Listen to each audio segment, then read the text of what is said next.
나오실 때 어딘가 뜨끔한 느낌은 없으셨습니까? 저도 잠시 교회를 둘러보면서 또 잠깐 또 기도하는 시간도 가졌습니다. 감사합니다. 얼마 전 교회 주변을 둘러보다가 예배당 뒤편 논둑에 아마 저쪽 우리 차 마시는데 그쪽일 거예요. 이렇게 보는데 논둑에 길쭉한 비닐 조각이 있는 것을 보았습니다. 그래도 교회 땅은 아니지만 그래도 경계에 있어서 치우려고 탁 내려갔는데요. 아니, 비닐 조각이 아니라 뱀의 허물이었어요. 뱀의 허물 벗은 거 좀 보셨나요? 아마 보신 분도 있고 또 한 번도 못 보신 분도 있으실 거예요. 크기가 그렇게 크지 않아서 조금 안도가 되기도 했습니다. 그리고 오래전에 제가 저 신백동에 살 때 산책로에서 더 큰 뱀의 허물을 보았던 일도 생각났습니다. 뱀의 허물을 볼 때마다 흠칫 놀라고 좀 꺼림칙한 느낌이 들기도 하지만 한편으로는 성장을 위해서 몸부림친 그 한 생명체의 그 수고에, 그 애씀에 왠지 짠한 마음이 들기도 했습니다. 허물을 벗는 동물은 뱀만이 아닙니다. 모든 곤충은 애벌레에서 성충이 되려면 일정한 기간 동안 고치에 들어갔다가 고치를 찢고 나와야 하고, 또 어떤 종은 그 이후에도 몇 번의 허물을 벗기도 합니다.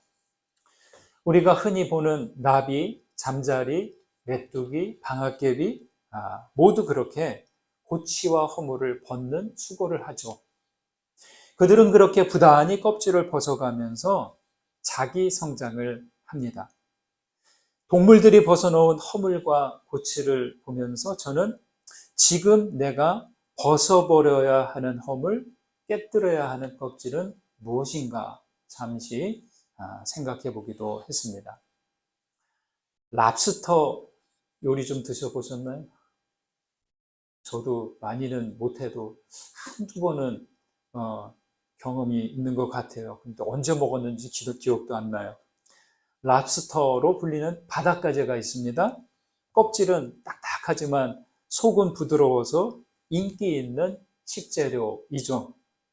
바닷가재는 계속 성장해요. 그래서 이만한 성충이 되려면 처음부터 그렇게 되지 않죠. 그 딱딱한 껍질이 절대로 커지지 않습니다.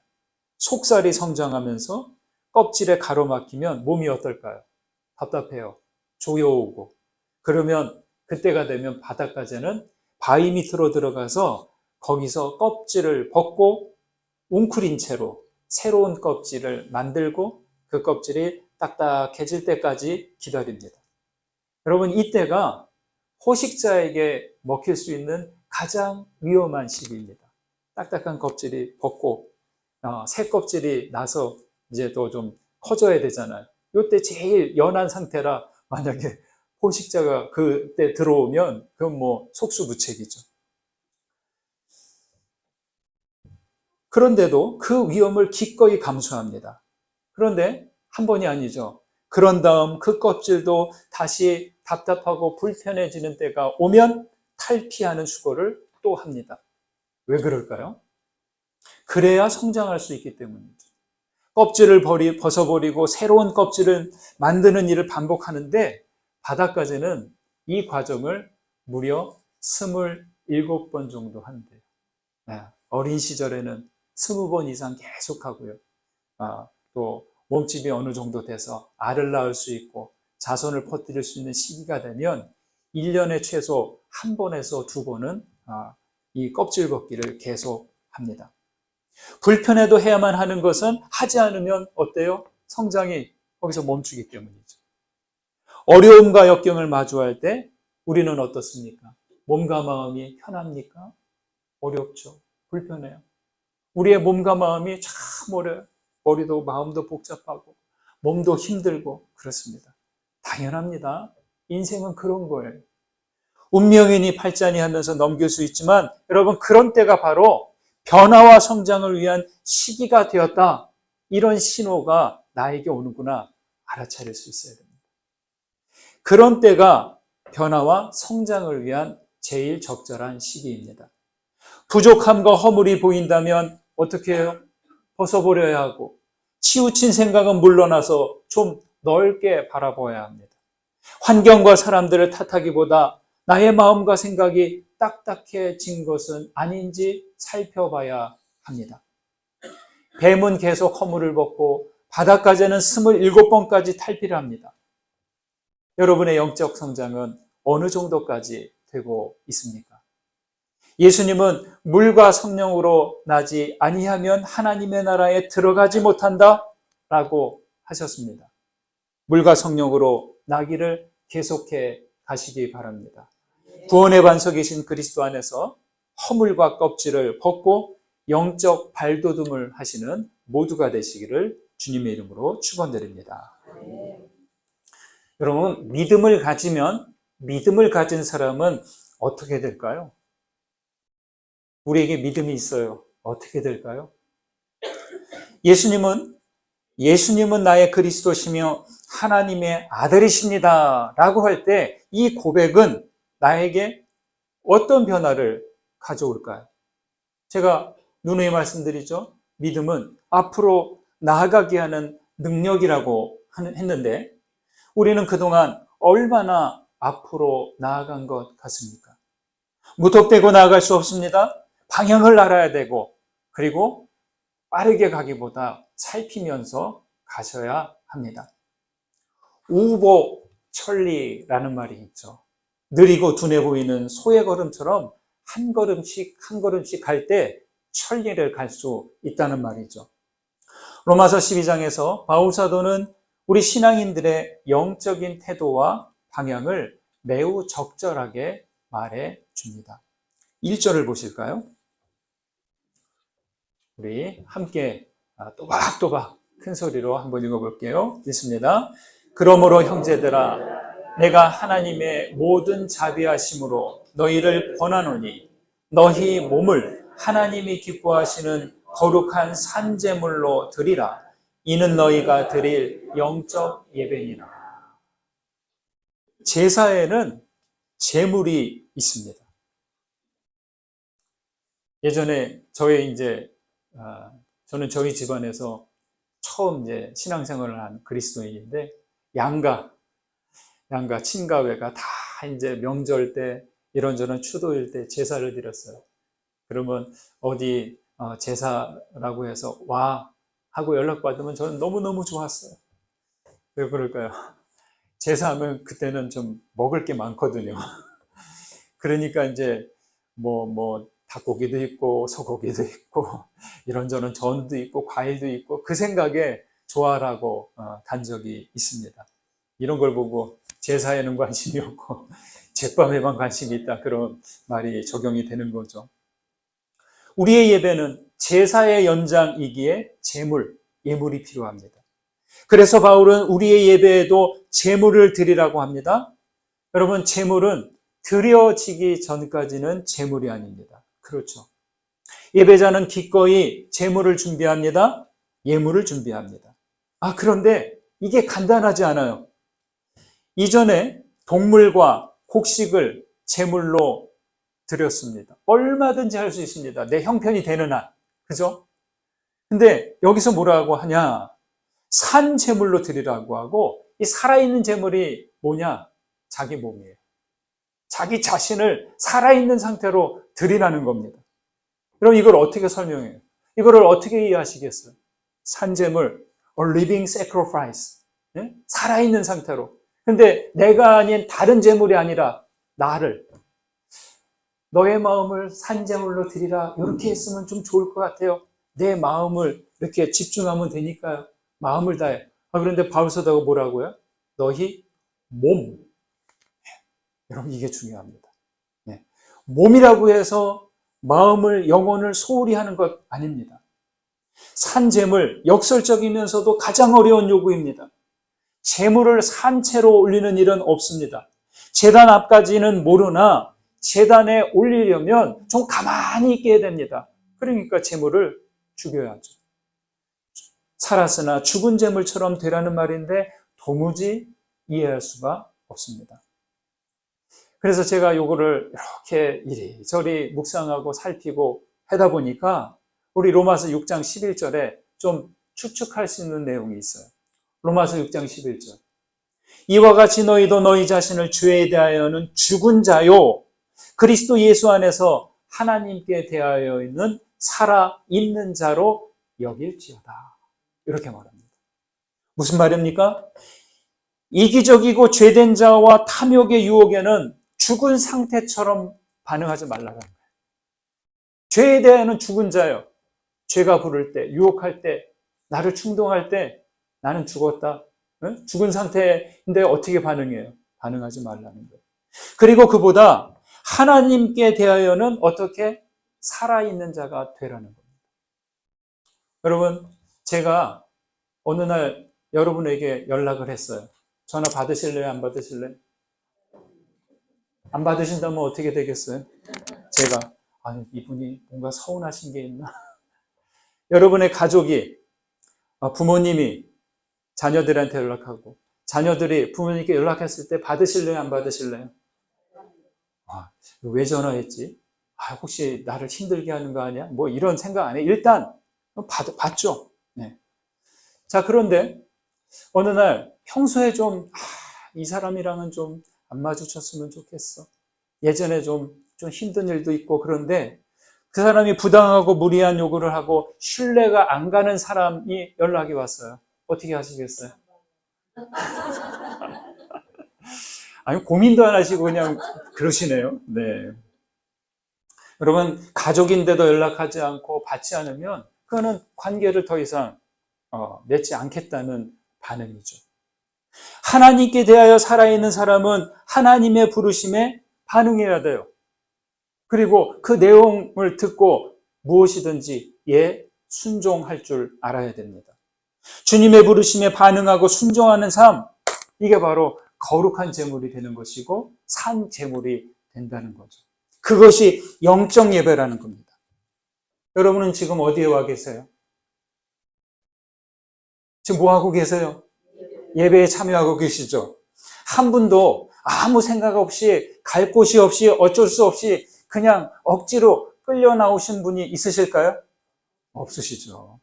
여러분, 주일 예배를 소중히 여기기 때문이고 무엇보다 하나님의 부르심에 반응하여 예배로 모이신 겁니다. 영적 예배예요? 아니에요. 영적 예배입니다. 우리는 모두 지금 어떤 상태로 있어요? 산 제물로 여기에 있는 것입니다. 아멘 하셔야죠. 이 정도면. 아리까리하고 애매모호한, 오늘도 주일이 됐네, 꼭 가야 되나, 이런 고민하신 분 안 계시잖아요. 물론 있으실 수도 있겠죠.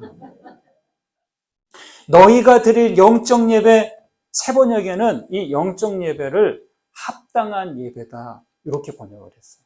합당하다. 현명한, 지각 있는 이란 뜻이 있어요. 그러니까 영적 예배라는 것, 영적이라고 하면 사람들은 신비하고 이상적이고 현실과는 좀 동떨어진 어떤 것처럼 생각합니다. 그런데 그게 아니라는 거예요. 합당하게 생각하고 현명하고 지각 있는 선택과 결정이라는 거죠. 그런데 바울은 여기서 몸을 산 제물로 드리는 삶이 영적이라고 합니다. 마음을 드리는 것으로 끝나지 않고 그 마음을 모아서 우리의 몸이 따라오고 순종하고 그 귀한 자리에 있는 것, 이게 영적 예배라는 거죠. 여러분, 명심하십시오. 몸을 산제물로 드리는 거예요. 예배는 단순히 행하는 것이 아니라 내 몸을 산제물로 드리듯이 하나님께 반응하여 사는 것, 이게 바로 영적 예배입니다. 신앙의 삶은 예수 믿고 천국 가는 것이 전부가 아닙니다. 매일 주어진 날들을 하나님께 대하여 하나님에 반응하여 사는 것입니다. 하나님께 반응하며 매일 하나님 나를 살아가시는 여러분들 되시기를 간절히 소망합니다.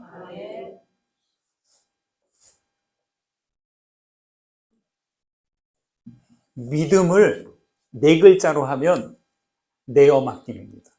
따라해 보실까요? 내어 맡김. 게리 토마스라는 영성가는 참된 믿음을 가늠하는 진정한 잣대는 우리가 얼마나 성공했느냐가 아니라 우리가 얼마나 내어 맡겼느냐에 있다라고 했습니다. 믿음의 성공, 참된 믿음은 어느 정도까지냐, 내가 잘 되냐 못 되냐 이게 아니라 하나님께 얼마나 내어 맡기고 있는가, 여기에 있다는 거예요. 그리고 페네롱이라는 영성가가 있습니다. 이분은 또 이렇게 말합니다. 하나님께서 요구하시는 것은 더 이상 그분과 다른 피조물 사이에서 방황하지 않으며, 그분의 손에 잡혀 그 어떤 것도 바라지 않으며, 그 어떤 것도 거부하지 않는 것. 그분이 원하시는 것이면 무엇이든지 무조건적으로 원하며, 그분이 원치 않는 것이면 어떤 일이 있어도 결코 원치 않는 의지이다. 네. 내 의지 상관없이 그런 게 아니라 하나님이 원하시는 거면 어떤 일이라도 따라가는 의지. 하나님이 원치 않으신 거면 어떤 일이라도 가지 않는 나의 의지. 이게 바로 믿음이라는 거죠. 고집스러운 사람은 양 끝에 머리가 달린 말과 같대요. 여러분, 말과 서는 얼마나 고집스럽습니까? 예? 아마도 이런 사람은 그 사람과 하나님 사이에는 항상 밀고 당기는 싸움이 있을 것입니다. 그래서 우리는 하나님의 뜻을 따르려면 자신의 뜻을 날마다 좀 죽여야 돼요. 네. 여러분, 우리의 그 자아, 우리의 의지, 우리의 고집 얼마나 셉니까? 어린 시절 제가 좀 고집 좀 피우면 저희 모친이 그랬어요. 무슨 어린애가 이렇게 고집이 쇄신줄 같냐? 네. 우리의 의지. 하나님께서 원하시는 것을 생각하지 않고 내 고집, 내 욕심, 내 의지, 이게 더 중요한 거죠. 예수님은 그래서 말씀하십니다. 아무든지 나를 따라 오려거든 자기를 부인하고 제 십자가를 날마다 제 십자가를 지고 나를 따를 것이니라 라고 하셨죠. 이게 그냥 하신 말이 아니에요. 그래서 예수님은 겟세마네 기도에서 말씀하셨죠. 아버지여, 나의 원대로 마옵시고 아버지의 원대로 하옵소서. 이때 기도를 보면 예수님도 늘 순종적이셨을까요? 아니셨다는 거예요. 예수님도 하기 싫으셨어요. 십자가의 길. 그거 왜 가요? 고생스러운데. 너무 끔찍한데. 그렇죠? 그 앞이 어떻게 될지 뻔히 보이는데 하기 싫으셨어요. 그래서 이 잔을 좀 지나가게 해달라고 계속 기도했다가 결국 자기 고집을 꺾으시고 십자가의 길로 가신 거죠. 나의 원대로 마옵시고 아버지의 원대로 하옵소서. 이 기도가 우리가 드릴 수 있는 최고의 기도입니다. 여러분, 우리 그리스도인들의 영적인 건강은 무엇으로 결정될까요? 얼마나 행복하냐, 얼마나 성공했느냐, 얼마나 많은 사람들을 전도했느냐, 물론 이런 것도 중요하죠. 그러나 영적인 건강은 이러한 것으로 결정되지 않고 나의 영적 건강은 하나님께 내 자신을 얼마나 내어 맡겼느냐로 결정됩니다. 하나님은 선하신 분이시고 만물의 주인 되십니다. 여쭤볼게요. 하나님을 신뢰하십니까? 아멘 하지 못하시는 분은 무슨 상태십니까? 하나님을 신뢰하십니까? 그렇다면 자신을 전적으로 하나님께 내어 맡기시면 좋겠습니다. 그러나 우리 자신을 전적으로 내어 맡기는데 가장 큰 장애가 있어요. 그것은 바로 우리들 자신입니다. 인생들은 하나님보다 자기 자신을 더 사랑하고 있어요. 신앙인들이 가운데 다는 아니겠지만 이런 경우가 있어요. 하나님과 거래하는 경우. 하나님, 당신이 A를 허락하시면 제가 B를 하겠습니다. 제가 A 하면 하나님 B 하셔야 돼요. 하나님, 제가 하나 이렇게 순종하니까 하나님께서는 곱하기 10, 곱하기 100 이렇게 해주셔야 돼요. 라고 합니다. 현실에서는 당연해 보일지 모르더라도 영적인 차원은 거래가 아니라는 거예요. 하나님께 참된 내어 맡김이 되려면 어떤 조건도 있을 수 없습니다. 내어 맡김은 한 번 일어나는 일로 그치지 않고 매일매일 어떤 상태로 산 제물로 드려지는 예배가 되어야 합니다. 어린 시절 외갓집에 갔는데 우리 막내 숙부님께서 야, 서커스 보러 가자, 서커스. 그게 뭐예요? 일단 와봐. 갔더니 커다란 천막을 치고 막 사람들이 몰려들고 안에서 뭐 쿵짝쿵짝 뭐 음악이 나오고 그러는데 그때는 몰랐어요. 나중에 보니까 그 서커스가 동춘 서커스예요. 제천에도 왔는지 모르겠습니다. 네. 서커스 같은 거 한 번도 못 보시는 분들처럼 그러시네. 네. 언젠가 제주도에 가니까 거기서도 정기 공연을 하고 있더라고요. 거기 간 적이 있습니다. 이 서커스에서 가장 아찔하고 손에 땀을 쥐게 하는 묘기가 있습니다. 바로 공중근해입니다. 서커스에 못 가신 분들은 아마 TV나 그 영상으로도 본 적이 있으실 거예요.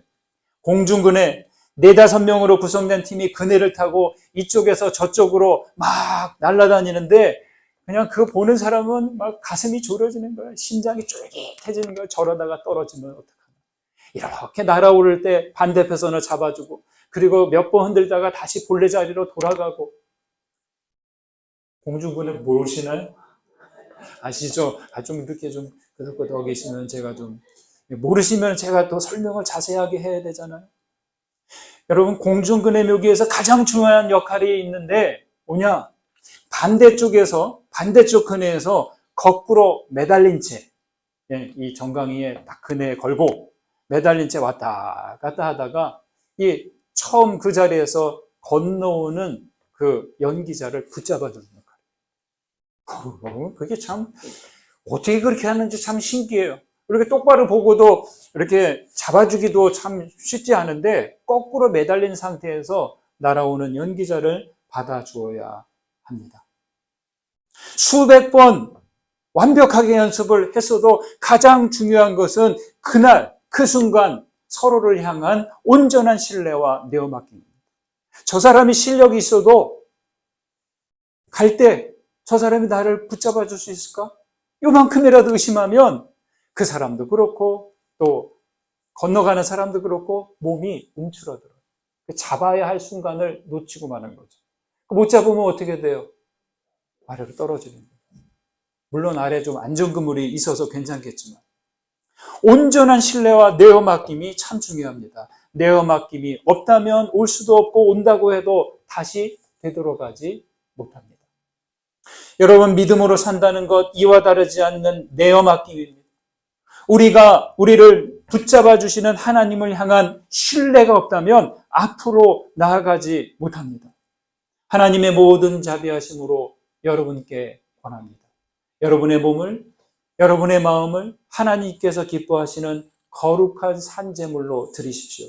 그리하여 하나님에 대하여 살아있는 자들로서 우리의 날들이 날마다 영적 예배가 되시기를 간절히 소망합니다. 2절을 보시겠습니다. 2절 함께 읽습니다. 너희는 이 세대를 본받지 말고 오직 마음을 새롭게 함으로 변화를 받아 하나님의 선하시고 기뻐하시고 온전하신 뜻이 무엇인지 분별하도록 하라. 전도서에서는 해 아래 새 것이 없다라고 했어요. 다르게 말해 만물은 새 것으로 딱 시작하는 그 순간부터 계속 낡아간다는 거예요. 근데 사실 해 아래라고 하지만 그 태양도 노화해서 점점 그 열과 빛을 잃어간대요. 우리가 체감을 못하죠. 조금씩 노화해서 아주 오랜 시간이 지나 언젠가는 이 태양도 식어버린다고 해요. 이 생각하니까 너무 우울해집니다. 여러분, 그렇지만 낡아가는 변화만이 아니라 새로워지는 변화도 있습니다. 바울은 고린도후서 4장 16절 우리의 겉사람은 낡아지나 우리의 속사람은 날로 새로워진다라고 했어요. 속사람이 어떻게 새로워집니까? 알아서 가만히 있으면 저절로 새로워지나요? 속사람이 날로 새로워질 수 있는 것은 보이지 않는 영원한 것, 영존하시는 하나님을 주목하기 때문입니다. 바울은 고린도후서 4장에서 말하는 거죠. 날마다 새로워질 수 있는 것, 영존하시는 하나님을 주목할 때 우리는 새로워지게 된다는 거예요.